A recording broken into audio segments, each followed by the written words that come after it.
What's going on, everybody? Hope you're all having a fantastic day today. Now, ladies and gentlemen, as you guys probably already expected, there is some more drama for Splitgate 2. God forbid the Reddit board actually come up with some real, constructive criticism or discuss the negatives, actual negatives for the game. Everybody's just too busy doom posting about any slight thing that they might think. And then let me repeat that, think. None of this stuff is confirmed. They're all just coming up with their own magical conclusions, and of course, the drama is getting way out of control. So, ladies and gentlemen, as always, buckle on up. We got a lot of stuff to discuss today. But of course, as always, if you guys do enjoy what you hear in today's commentary, don't forget, guys, subscribe and hit that bell. We do post here daily at 8 in the morning Eastern Time. Splitgate 2, Battlefield, Call of Duty, Ark Raiders. You best believe you'll hear about it all on this channel. And of course, if you guys want to catch any of my live streams, I will be live today over on Twitch, starting between 12 to 1 p.m. Eastern Time. So of course, if you want to hop into the open lobbies or even chat it up with me, you can find a link to that channel down in the description of this video. All right, so ladies and gentlemen, just very quickly before we dive deep, I do want to mention we have a brand new makeover of Ozone. And I don't really want to go ahead and dive too deep because I would rather, save this for another commentary where I want to make some criticisms and, give some praise for, the brand new event that got introduced into the game. But all I want to say right here, right now is a please. I don't know. I don't want to say make it permanent, but I want this to be permanent. I love this map makeover. I don't know what it is, but it fits it so nicely. And I absolutely just love the more darker nighttime look of Ozone. And when you, stare down at the city line below and it's all dark and the lights are, beaming, I just think it looks beautiful. It might just be me, but I would love to hear all of your opinions down in the comment section. If you think that this should be a permanent introduction into the game, or should they just go ahead and leave it as a limited time map for the new event? But with that being said, let's dive into the drama here. Now, first and foremost, I want to showcase to you guys the end results of the Showdown event here. As you can see, AimGods got first, OG got second, and DGens got third.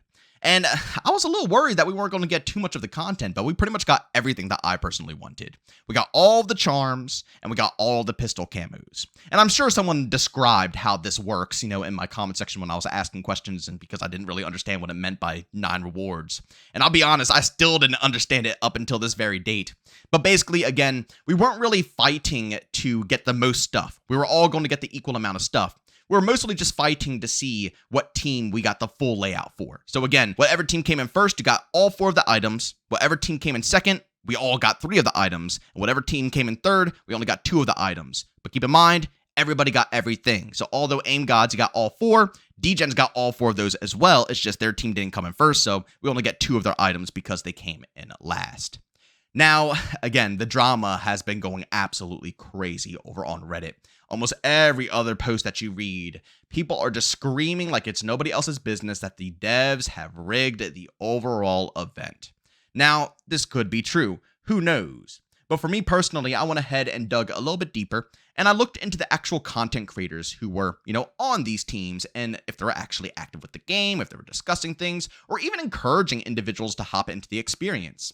You gotta keep in mind, a lot of the people playing, like us, who don't care about any of the content creators, we are not going to be a massive audience, and we're probably not going to tip the scale when it comes to how much score we have on each of these individual teams. But depending on how big these creators are, and they are massive creators, they more than likely are going to be the ones that are tipping the scale.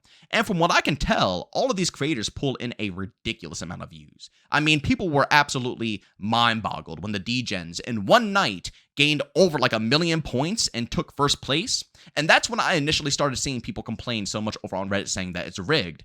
Little did they know, XQC went ahead and put up a stream. And the funny part about it is that nobody believed that either. The devs came out and said XQC started up a stream, which he rarely ever does. You got to keep that in mind, which is why DGens is, at a constant last place. But I'll discuss this a bit, later on in this video.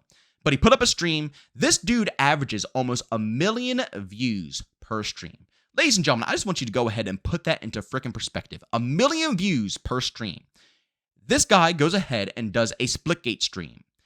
And even if he, let's say not even half of 1 million. Let's say 250,000. Let's say 250,000 people. Shoot, let's even go less. Let's just say 100,000 of those people out of the millions of people that actually viewed that stream decided to listen to XQC and hop on into the experience and grind out the game and only got about 10 kills each. That is still a ridiculous number because you got to keep in mind, each individual kill counts as one singular point. And that's only if, all the 100,000 people got 10 kills. What if they stay on longer and got 20 kills, 30 kills, 40 kills, 50 kills?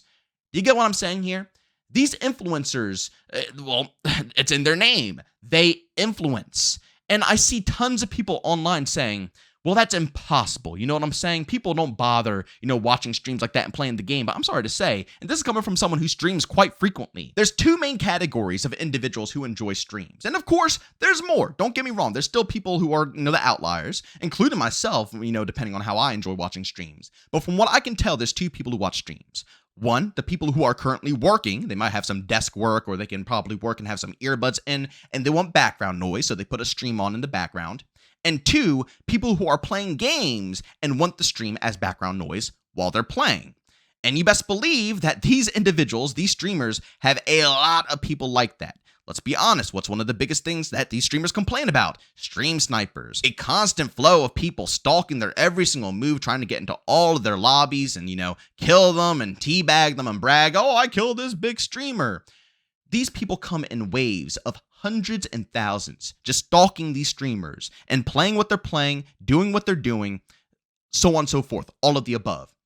I don't know where anybody's coming from with this information that people don't play games while they watch stream. That is the best time for them to go ahead and play the game because they want to engage with the person that they enjoy watching. So yes, it's extremely realistic for XQC to log on maybe 1 or 2 times, have 100,000, even probably more, hop into the experience and grind out a handful of kills and go ahead and get a nice juicy lead. Which also leads to people saying that it's not realistic that, these big bursts of, people putting in points are happening, but the other teams aren't going up with them. And a lot of people made the debate that if one team is flying up, shouldn't the other teams be going up as well? They are. They are indeed. But as I stated, their numbers amplify every single time one of these streamers go live and active. Hence why I stated before, the DGens have been in last place for a long time, and they've been in last place for a reason. If you look through all the people, the creators who are on DGens, they don't really play the game that much. Again, like I said, XQC might have put in 2 streams, probably only 1 stream. You know what I'm saying? Which is a huge one. You know what I'm saying? Obviously, he's a massive creator. But with that being said, if they're not playing it and they're not encouraging their audience to go ahead and play it and they're not, tagging them along, they're not going to get the big bursts like, the Aim Gods, where Shroud is literally posting Splitgate gameplay on his YouTube channel pretty much every other day, almost every single day, streaming it consistently almost every other stream. He'll do a little bit of one thing and then hop over and play Splitgate. And same thing with the team OGs, Tim the Tatman, Nadeshot, Scump. Yeah, they do their own thing. I've seen them go ahead and do watch parties for like the CSGO League and, play different games, Warzone, so on and so forth. But they as well are playing Splitgate consistently, constantly posting YouTube videos. They're all over the game. And again, every single time they log in and play and stream it, their audience is more than likely doing so as well. Which is why you usually see a tighter, link between Aim Gods and also the OGs. And again, the Aim Gods took a massive lead in the final day, but guess what? Scump, Nadeshot, none of them even bothered streaming Splitgate. Like I just said, I think Scump was going ahead and streaming the CSGO tournament, Whereas Shroud was playing the game. All of the guys on Aim Gods were playing, and they continued to take the lead into the outro of the overall event here. Again, I don't want to say that it's completely impossible for it to be rigged. There is 1010% a chance for it to, actually happen that way. But logically, I can totally see this being legitimate.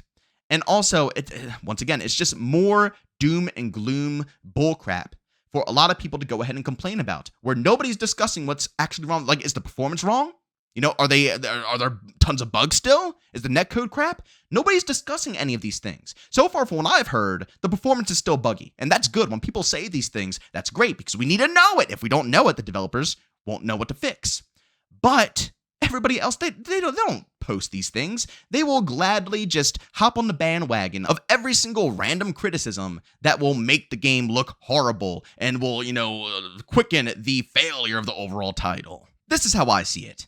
If any of the laid-off developers want to come out, open up their mouths, and expose some details behind the scenes, then by all means, come on out and do so. There's tons of creators who would love to discuss different stories if that is the reality of what's going on, again, behind the scenes. But from what I can tell, I don't think, like, I just don't see any point in prioritizing this over actually trying to ram home the real issues that have to be resolved so people will stick around and keep playing the game for performance and consistency wise, right? It seems so irrelevant in my personal opinion. So as I've stated, until a dev or anybody comes out to speak the truth on this, I'm just going to just chalk it up to Redditors and, people out in the community just, coming up with their own imaginary assumptions because, I don't know, maybe they're feeling some type of way. It didn't really bother me at all throughout the whole process, and I'm very glad that we got pretty much all the content that there is to offer. Until that point comes and the developer wants to actually, expose that, then I'm just going to keep hyper-prioritizing the real issues because this isn't a real issue. People spamming this on Reddit is not going to improve the project.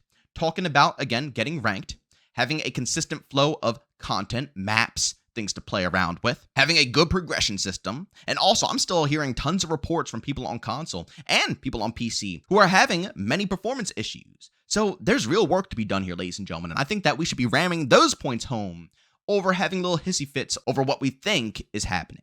But, of course, ladies and gentlemen, if you enjoyed today's video, leave a like. If you hate it, leave a dislike. Don't forget to subscribe and hit that bell. I post here daily at 8 in the morning Eastern Time. And, of course, if you guys are interested in my live streams, I stream Monday through Saturday over on Twitch, starting between 12 to 1 p.m. Eastern Time. Of course, if you guys are interested, I'll link the channel down in the description of this video. But, as always, thank you for tuning in. I'll see you on the next one. Peace out.